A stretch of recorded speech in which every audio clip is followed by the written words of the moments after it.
Guys कल मैंने आपको एक वीडियो प्रोवाइड किया था जिसमें मैंने आपको DGEME various group C post भर्ती के बारे में जानकारी दी थी, जिसमें LDC लोअर डिवीजन क्लर्क की पोस्ट थी, स्टोर कीपर की पोस्ट थी, साथ ही ट्रेड्समैन मेट की पोस्ट थी और भी काफी सारी पोस्ट के ऊपर वैकेंसीज निकली हुई थी। ठीक है, तो भाई आज इस वीडियो में मैं आपको जिस भर्ती के बारे में जानकारी दे रहा हूं, यह भर्ती उससे अलग है। जी हाँ दोस्तों, ये एक दूसरी भर्ती है, अलग भर्ती है। इसका फॉर्म भी अलग है, इसका नोटिफिकेशन भी अलग से जारी किया गया है, इसकी जो डेट्स वगैरह है वो भी सारी अलग है, नहीं है। तो भाई कहीं आप कंफ्यूज मत हो जाइएगा कि भैया कल इसी भर्ती के बारे में तो आपने जानकारी दी थी। भाई वो भर्ती अलग थी, ये भर्ती अलग है, इसका फॉर्म भी अलग तरीके से भरा जाएगा। तो वीडियो को थोड़ा ध्यान से देखिएगा, कहीं आप फॉर्म भरने में कोई गलती ना कर दो। ठीक है गाइस, हालांकि ये भर्ती भी निकल के आ रही है DGEME ग्रुप सी पोस्ट की तरफ से, लेकिन यहां पर हमारी MTS मल्टीटास्किंग स्टाफ की पोस्ट थी। कल MTS की पोस्ट नहीं थी, वहां पर LDC स्टोर कीपर जैसी पोस्ट थी। आज भी लोअर डिवीजन क्लर्क की पोस्ट है, साथ ही स्टेनोग्राफर ग्रेड 3 की पोस्ट है।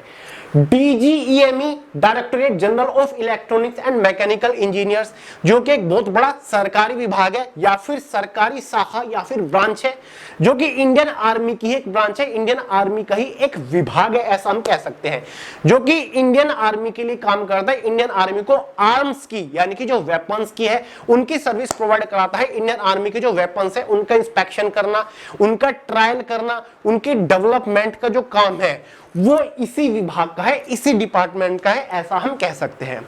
तो भाई इसी विभाग के अंदर multitasking staff lower division clerk stenographer grade 2 की पोस्ट के ऊपर भी भर्ती आ चुकी है। ये सीधी भर्ती निकली है हेडक्वार्टर्स के अंदर। जी हाँ दोस्तों, EME के हेडक्वार्टर्स के अंदर ये भर्ती निकल के आई है। कल वाली जो भर्ती थी, वो जो नोटिफिकेशन था 194 वाली वैकेंसी का, वो EME के वेरियस सेंटर्स के लिए था, जो कि अलग अलग स्टेट के अंदर मौजूद है। क्लियर है गाइस? तो यहां पर आपकी सैलरी वगैरह भी ज्यादा रहेगी, यहां पर आपको बेनिफिट्स भी ज्यादा मिलने वाले हैं। तो भाई इस भर्ती के लिए फॉर्म कब से स्टार्ट हो रहे हैं, लास्ट डेट क्या है? हालांकि इसकी सभी इंपोर्टेंट डेट्स अलग है, ठीक है, उसकी डेट्स अलग थी, इसका एग्जाम अलग से कंडक्ट कराया जाएगा अलग तारीख पर, वो सारी मैं आपको आगे बताऊंगा। पहले कुछ बेसिक इंफॉर्मेशन इकट्ठा कर लेते हैं। क्लियर है?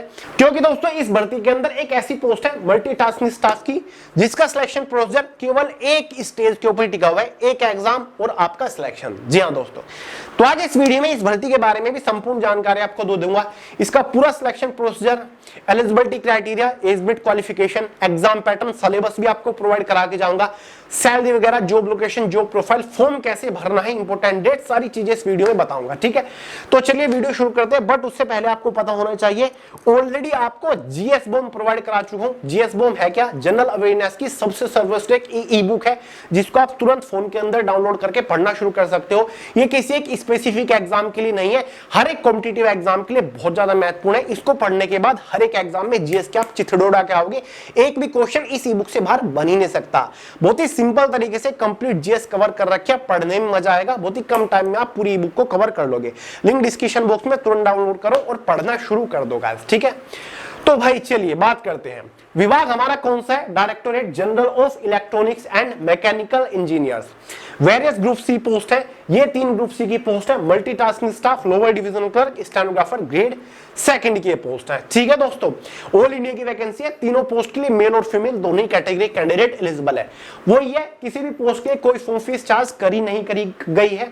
डेट्स आपको आगे बताऊंगा, फॉर्म कब से स्टार्ट हो रहे, लास्ट डेट क्या है, फॉर्म कैसे भरना है, सारी चीजें आगे डिस्कस करूंगा। एज लिमिट वही आपकी सेम 18 से 25 साल जनरल वालों के लिए, लेकिन यहां पर आपकी एज 14 नवंबर 2025 तक कैलकुलेट होने वाली है। ठीक है, 10वीं पास वालों के लिए भी पोस्ट है, 12वीं पास वालों के लिए भी है। 10वीं पास वालों के लिए मल्टीटास्किंग स्टाफ की पोस्ट है। MTS की पोस्ट के लिए सभी 10वीं पास कैंडिडेट्स एलिजिबल है। जी हाँ दोस्तों, MTS की पोस्ट के लिए 10वीं पास कैंडिडेट्स एलिजिबल है। Lower division clerk stenographer grade 2 की पोस्ट के लिए सभी 12वीं पास कैंडिडेट्स एलिजिबल है। ध्यान रहेगा इतना। ठीक है, तो 10वीं पास MTS, 12वीं पास स्टेनो और LDC की पोस्ट है। ठीक है, जो आपकी इसमें एज जो है उसमें रिलैक्सेशन है। OBC वालों को 3 साल का एज में रिलैक्सेशन मिलेगा, ST/SC वालों को 5 साल का एज में रिलैक्सेशन देखने को मिल जाएगा। समझ गए? गाइस यहाँ पर एग्जाम भी आपका बहुत ही सिंपल सा है। सबसे पहले एमटीएस के एग्जाम पैटर्न को डिस्कस करते हैं। ये मल्टीटास्किंग स्टाफ का एग्जाम पैटर्न है। ये 4 सब्जेक्ट आपके रहेंगे। रीजनिंग से 50 क्वेश्चन 50 नंबर के अंदर, जनरल अवेयरनेस से 50 क्वेश्चन 50 नंबर के अंदर, जनरल इंग्लिश से 25 क्वेश्चन 25 नंबर के अंदर, न्यूमेरिकल एप्टीट्यूड से 25 क्वेश्चन 25 नंबर के अंदर। एग्जाम में वही 150 क्वेश्चन 150 नंबर का पेपर, 2 घंटे की टाइम ड्यूरेशन, 0.25 मार्क्स के एग्जाम में नेगेटिव मार्किंग रखी गई है। एग्जाम आपका बाइलिंगुअल हिंदी और इंग्लिश में कंडक्ट कराया जाएगा। ठीक है गाइस, मल्टीटास्किंग स्टाफ की इकलौती ऐसी पोस्ट है, केवल एक सिंगल एग्जाम कंडक्ट कराया जाएगा और फाइनली आपका सिलेक्शन।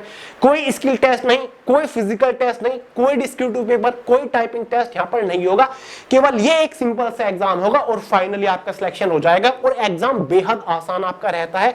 ऑफलाइन एग्जाम होगा, OMR बेस्ड एग्जाम होगा। तैयारी कैसे करनी है आगे आपको जानकारी दूंगा। उससे पहले LDC का एग्जाम पैटर्न को भी डिस्कस कर लेते हैं। LDC स्टेनोग्राफर का एग्जाम पैटर्न ये है। रीजनिंग से 25 क्वेश्चन 25 नंबर के अंदर, जनरल अवेयरनेस से 25 क्वेश्चन 25 नंबर के अंदर, जनरल इंग्लिश से 50 क्वेश्चन 50 नंबर के अंदर, न्यूमेरिकल एप्टीट्यूड से 50 क्वेश्चन 50 नंबर के अंदर। 150 क्वेश्चन 150 नंबर का पेपर, 2 घंटे टाइम ड्यूरेशन, 0.25 मार्क्स के एग्जाम में नेगेटिव मार्किंग। वही हिंदी इंग्लिश में एग्जाम आपका कंडक्ट कराया जाएगा। ठीक है गाइस, तो ये इसका एग्जाम पैटर्न है। गाइस दोनों तीनों पोस्ट का full detailed exam syllabus subject wise topic wise PDF form में मैंने टेलीग्राम चैनल के अंदर प्रोवाइड करा दिया है। लिंक डिस्क्रिप्शन बॉक्स में, वहां से आप पूरे सिलेबस को मोबाइल फोन के अंदर डाउनलोड करके अच्छे से देख सकते हैं, पढ़ सकते हैं कि भाई किस सब्जेक्ट के अंदर से कौन से टॉपिक के ऊपर मोस्टली फोकस करना है। तो लिंक डिस्क्रिप्शन बॉक्स में। बाकी एग्जाम की तैयारी कहां से करनी है, कौन सी बुक से आपको पढ़ना है, देखिए कोई कोचिंग क्लासेस वगैरह ज्वाइन करने की जरूरत नहीं है। हमारी खुद की ये चारों सब्जेक्ट की करियर मैगजीन अवेलेबल है। ध्यान से देखिए, जनरल अवेयरनेस की करियर मैगजीन है, इंग्लिश की करियर मैगजीन अवेलेबल है, साथ ही का रीजनिंग सब्जेक्ट की भी करियर मैगजीन अवेलेबल है और मैथमेटिक्स की भी करियर मैगजीन अवेलेबल है। ये चारों करियर मैगजीन एक साथ कॉम्बो में अवेलेबल है। बाइलैंग्युअल है, चैप्टर वाइज प्रीवियस ईयर के क्वेश्चंस भी दे रखे हैं, हर एक क्वेश्चन का detail solution, chapter wise maximum examples भी दे रखे हैं। खुद घर बैठे आप पूरा सिलेबस कवर कर लोगे, सिलेबस भी देखने की आपको जरूरत नहीं है। इस टाइप के एग्जाम को इजीली फोड़ के आ जाओगे इस करियर मैगजीन की हेल्प से। लिंक डिस्क्रिप्शन बॉक्स में, ऑनलाइन परचेज करके घर पर भी अवेलेबल करा सकते हैं आप। ठीक है, यहां तक डाउट क्लियर हो गया। अब देखिए guys, lower division clerk stenographer की सेकंड स्टेज में स्किल टेस्ट होगा, जबकि एमटीएस की सेकंड स्टेज में कुछ भी नहीं है। अब देखिए, जो आपका लोअर डिवीजन क्लर्क की पोस्ट है, यहां पर टाइपिंग टेस्ट होगा। या तो आप इंग्लिश की टाइपिंग कर लो, 35 वर्ड पर मिनट की स्पीड निकाल दो, या फिर हिंदी की टाइपिंग कर लो, 30 वर्ड पर मिनट की स्पीड निकालनी होगी। टाइपिंग टेस्ट क्वालिफाइंग नेचर है, कोई नंबर नहीं दिया जाएगा।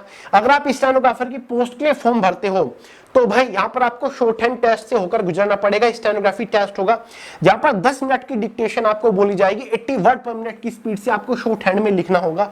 ट्रांसक्रिप्शन का टाइम इंग्लिश वालों को 50 मिनट का मिलेगा, हिंदी वालों को 65 मिनट का मिलेगा। स्टेनोग्राफी भी आपकी क्वालिफाइंग नेचर है।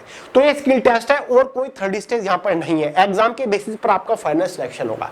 जी हाँ दोस्तों, आपका जो फाइनल सिलेक्शन होगा इन्हीं 150 नंबर के मार्क्स के बेसिस पर होगा, फाइनल सिलेक्शन हो जाएगा। ठीक है, 150 नंबर में से आपकी एक फाइनल मेरिट बनेगी कैटेगरी वाइज, पोस्ट वाइज। तो अगर आप उस फाइनल मेरिट को क्वालिफाई कर रहे हो, फाइनली आपका सिलेक्शन हो जाएगा। ठीक है, और कोई सेकंड थर्ड स्टेज आपकी नहीं होगी। समझ गए गाइस? अब बात करेंगे सैलरी वगैरह के बारे में। तो सैलरी आपकी वही है जो मैंने आपको कल वाली भर्ती में बताया, क्योंकि एक एलडीसी की पोस्ट है। इस पोस्ट के ऊपर तो आपकी शुरुआती सैलरी 42,000 रुपए महीना रहेगी। हेडक्वार्टर के अंदर है तो यहाँ पर आपको कुछ अलाउंसेस ज्यादा मिल जाते हैं, तो 45,000 रुपए महीना तक आपकी एलडीसी की पोस्ट के ऊपर तनख्वाह रहेगी। वहीं पर एमटीएस की पोस्ट के ऊपर जो तनख्वाह मिलेगी वो आपकी लगभग 38,000 रुपए महीना के आसपास रहने वाली है। बाकी स्टेनोग्राफर की जो पोस्ट है वो 2400 रुपए गेट पे वाली पोस्ट है, पे लेवल 4 की पोस्ट है, तो यहाँ पर आपको 55,000 रुपए महीना तक तनख्वाह देखने को मिल जाएगी। हेडक्वार्टर्स के अंदर पोस्ट है, भर्ती है, पोस्टिंग है, तो यहाँ पर आपकी सैलरी ज्यादा होगी। जो प्रोफाइल, काम क्या करना पड़ेगा गाइस, देखिए जो आपकी एलडीसी लोअर डिवीजन कलर की पोस्ट है, तो ये तो क्लरिकल पोस्ट है। सिलेक्शन होने के बाद कलर का काम आप कर रहे होंगे, कंप्यूटर बेस्ड कंप्यूटर रिलेटेड काम कर रहे होंगे, ऑफिस सेक्शन की जॉब है। एमटीएस की जो पोस्ट है ये मल्टीटास्किंग स्टाफ की पोस्ट है, यानी कि ऑफिस सेक्शन के अंदर जो भी अथॉरिटी होगी, स्टाफ होंगी, आप उनको डायरेक्टली असिस्ट कर रहे होंगे। मोस्टली आपको फाइलिंग रिलेटेड काम करना होता है, जो डेटा है, रिकॉर्ड्स हैं ऑफिस के, वो मेंटेन, वो मैनेज करने का काम होता है। कई बार कंप्यूटर का बेसिक काम भी आपको करना होता है, ठीक है। स्टेनोग्राफर एक पर्सनल असिस्टेंट की पोस्ट होती है, जो आपके ऊपर हायर अथॉरिटी है, आप उसको डायरेक्टली असिस्ट करते हो उसके पर्सनल असिस्टेंट के तौर पर। जॉब लोकेशन आपकी हेडक्वार्टर्स के अंदर होगी। ईएमई का हेडक्वार्टर कहां पर है?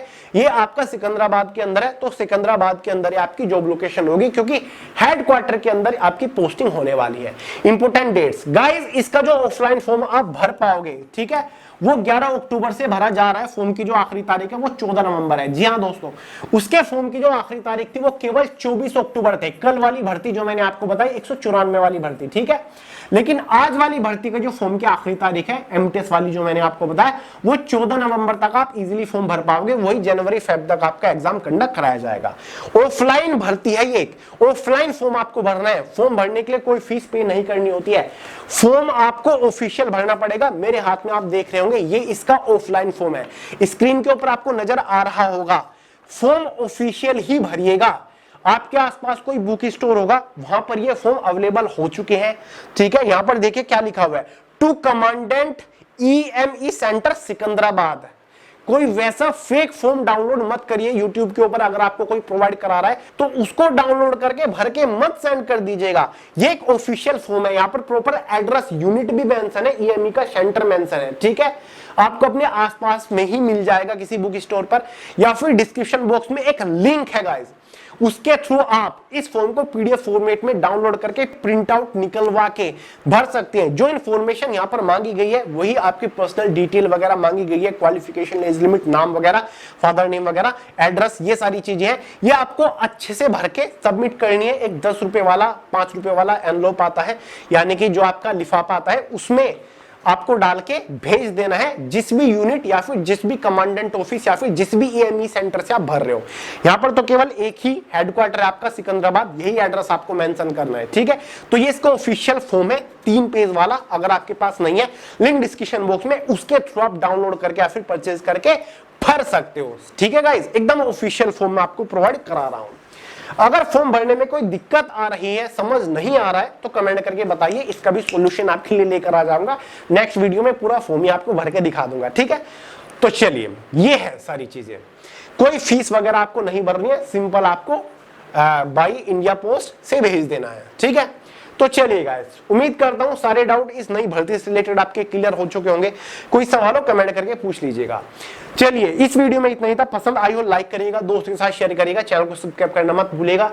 मिलते हैं अगली वीडियो में बहुत ही जल्द, तब तक के लिए जय हिंद।